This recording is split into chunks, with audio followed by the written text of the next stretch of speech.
Hi guys, maganda at pinagpalang araw po sa ating lahat and welcome back to my channel. Guys, may project tayo ngayon, no? Gagawa tayo ng D12 na L-ported. But bago natin simulang assemble ay pag-usapan muna natin yung kanya-kanyang mga sukat. Tara guys, tuloy-tuloy na tayo. Pag-usapan natin yung kanyang mga sukat. Unahin natin itong ating siding, no? Yung kanyang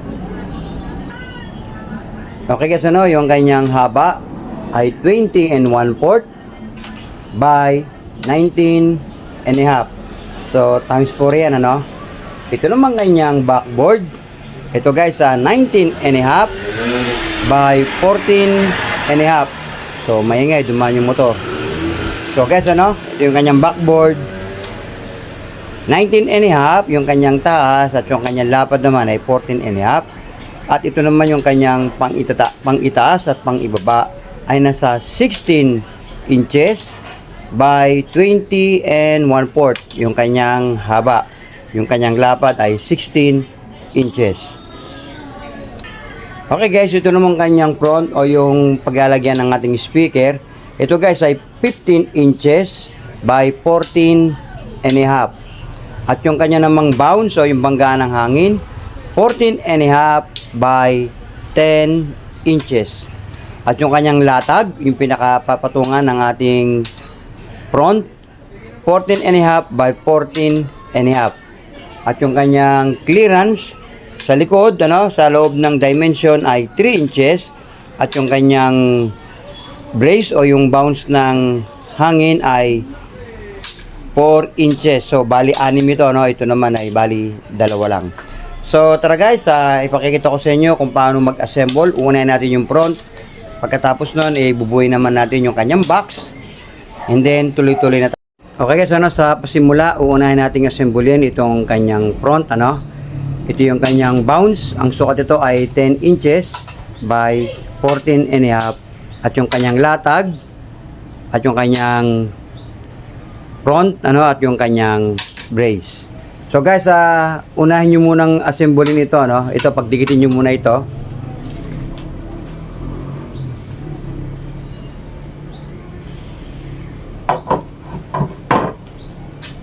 And then guys, ganito magiging proseso niyan.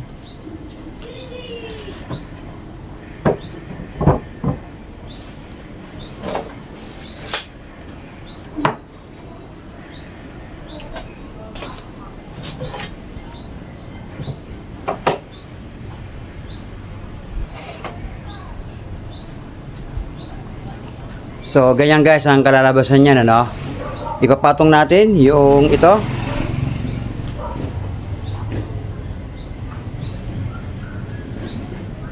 And then ito.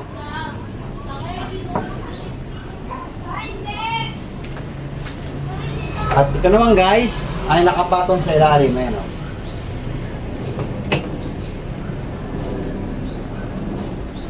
So tara guys, assemble na natin.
Okay guys, nayari na natin siya. So, ganyan na magiging kalalabasan ng una nating front. So, dun sa isa, ganyan din ang procedure guys, So, tara guys, recap tayo kung paano natin in-assemble yung ating sukat na binigay sa inyo. So, tingnan natin.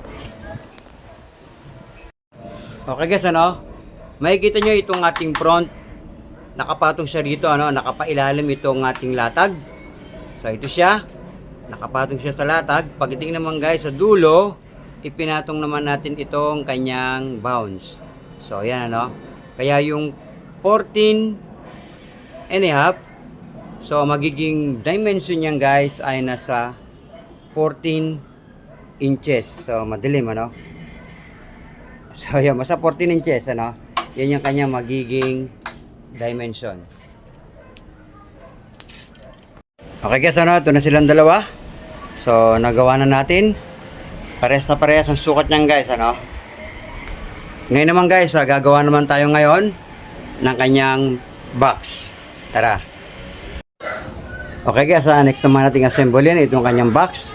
So unahin natin itong kanyang pangibabaw, yung kanyang siding, and then yung backboard, at then yung huli ay yung kanyang pangilalim. So tara guys.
Okay guys, ano, gawa na rin yung ating box. So ito, recap tayo, no. Ito guys yung unang siding, ano. So nakapatong yung ating pangibabaw. Ito siya. And then ilagay natin yung kanyang backboard. So ayun, ano. And then itong kauli-ulian, itong kanyang pangilalim. So ganyan natin guys inassemble yung ating box. Okay guys, ano, gawa na rin yung isa nating box. So bali dalawa na sila. So bali ganito mangyayari guys, oh.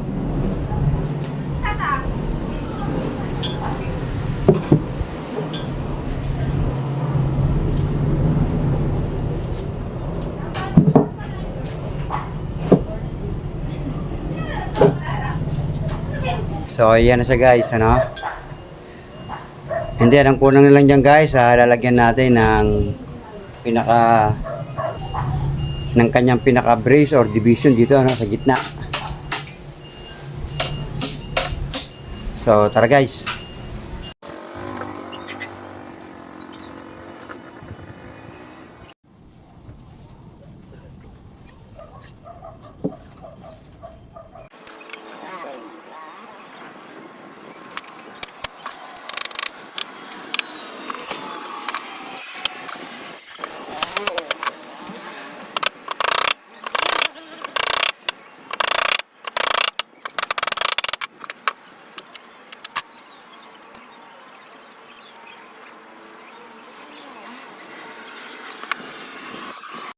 Okay na guys, ano, gawa na yung ating brace sa ilalim, ano. So ito na siya.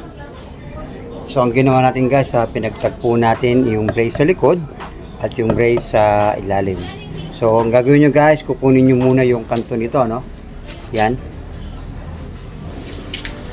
Para makasunod siya, alisunod dito sa daloy ng brace nya.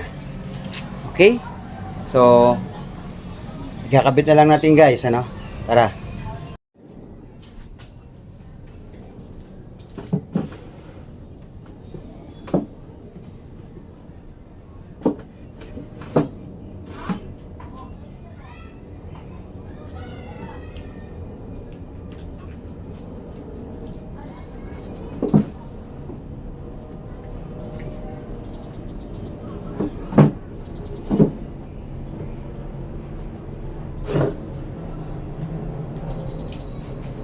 So, yun na sila guys, ano. Nagawa na natin yung kanyang mga brace sa ilalim. So, ngayon naman guys, ipipix na natin sila, no? Ipapako na natin. Kahit na medyo ginagabi na tayo, ay tuloy tayo dahil marami tayong tambak na trabaho dito, ano. So, tara guys, ipapako ko na.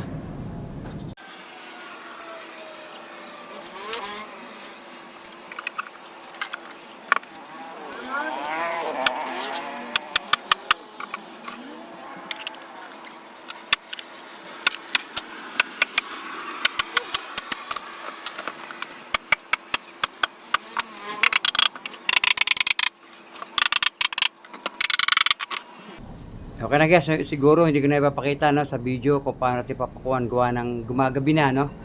So, okay guys. So, ito na sila guys, ano, na-assemble na natin. So, nagtuloy-tuloy tayo, pinako na natin sila.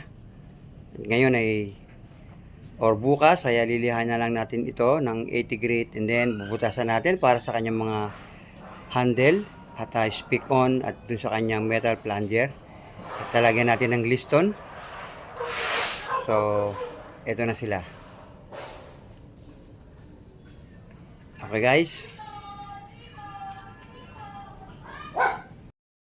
Okay guys, ano, ito na ating pinaka-finish product, ano. So guys, walang magaganap na sound check gawa ng ito ipipick upin na lang ng ating customer at siya na maglalagay ng mga accessories at mga speaker nito, ano. Guys, kung nagustuhan nyo itong ating munting video, huwag nyo pong kalimutan pakipindot po ng subscribe button, notification bell, share and palike na rin po at ang pag-ibig, pagpapala po ng ating dakilang Diyos ay sumating lahat. Maraming salamat po. Sige po, salamat po.